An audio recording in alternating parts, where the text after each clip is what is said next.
Bueno, el otro punto importante que vamos a tener en cuenta es lo que en base a esto va a generar una modificación absoluta de las rutinas o de las costumbres de las personas.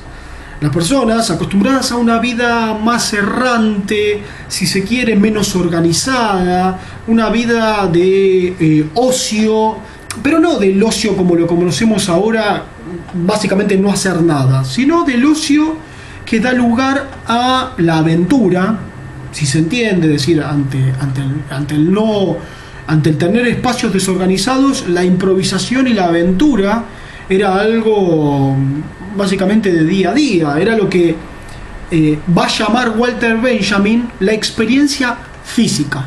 Las personas vivían la vida con esa desorganización, con esa falta de estructura y de planificación, de una forma en que esto nos llevaba a experimentar una experiencia puramente física, puramente diríamos fisiológica, para que se entienda, en donde la guía de cada día de una persona era una guía muchísimo más instintiva, natural, en base a lo que el cuerpo le pedía. Es decir, si la persona tenía hambre, comía. Si la persona tenía ganas de salir afuera y caminar y tomar un poco de aire, salía. No había una estructura previa. Era un modo de vida muchísimo más relacionado con las necesidades fisiológicas de la persona. Cuando digo fisiológicas, que se entienda, que tienen que ver con los sentidos de primera mano que tenía el ser humano. Todo esto va a cambiar con esta organización de la ciudad, con esta organización del trabajo que hablábamos en la clase pasada, y lo que se va a imponer es la estructura laboral diaria de cada persona.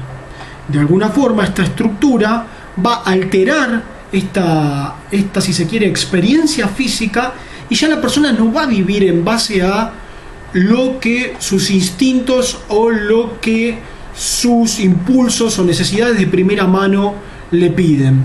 Va a vivir de acuerdo a una planificación, de acuerdo a algo que tiene que ver con un orden preestablecido que ya no depende de la necesidad humana de la persona, sino depende de una planificación que incluso le excede a la persona, porque tiene que ver, por ejemplo, con las obligaciones laborales. Esto le va a dar el material a Walter Benjamin para escribir lo que él va a considerar es la muerte de la experiencia física, de la experiencia real de las personas. Walter Benjamin va a decir que la modernidad, por un lado, si bien trae grandes progresos tecnológicos, grandes progresos en cuanto a la independencia, a lo que se llama la obediencia de Dios, la obediencia al clero, la obediencia al culto católico, también va a traer como consecuencia, si se quiere, negativa, la muerte de la experiencia humana. Es decir, el ser humano ya no va a transitar la vida en base a esas relaciones con sus impulsos de primera mano, con sus impulsos naturales, sino que va a empezar a vivir una vida estructurada de antemano que la va a llevar a la muerte de la experiencia. Y él cuenta una especie de, si se quiere, de parábola o de cuentito, donde en uno de sus escritos dice lo siguiente. La parábola está centrada en un padre que está en sus últimos momentos de vida. Tiene a sus hijos reunidos alrededor y les dice que en el terreno de la finca de la familia hay enterrado un tesoro. Esto es lo que el padre le cuenta a sus hijos. Los hijos, cuando muere el padre y hacen todos los ritos funerarios, salen desesperados a desenterrar ese tesoro que está bajo tierra, supuestamente lo que le ha dicho el padre.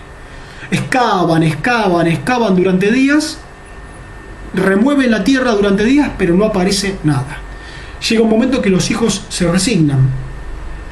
Pero sucede algo. Al tiempo, la finca de la familia se va a convertir en la cosecha más exitosa del lugar, de la región. ¿Por qué? Han removido tanto la tierra que han generado una cosecha con grandes frutos. ¿Qué es lo que dice Benjamin? Ese padre, viendo que sus hijos habían abandonado la experiencia física de la humanidad, lo que les hereda no es un bien intangible, no es un bien que tiene que ver con el valor que se le da monetario o el valor simbólico que le da a la sociedad, sino lo que les hereda es una experiencia humana, una experiencia física, una experiencia en relación con la actividad humana, con la naturaleza, con el mundo exterior. Fíjense cómo Benjamin, a fines del siglo XIX, ya está previendo cómo está cambiando la idiosincrasia del ser humano.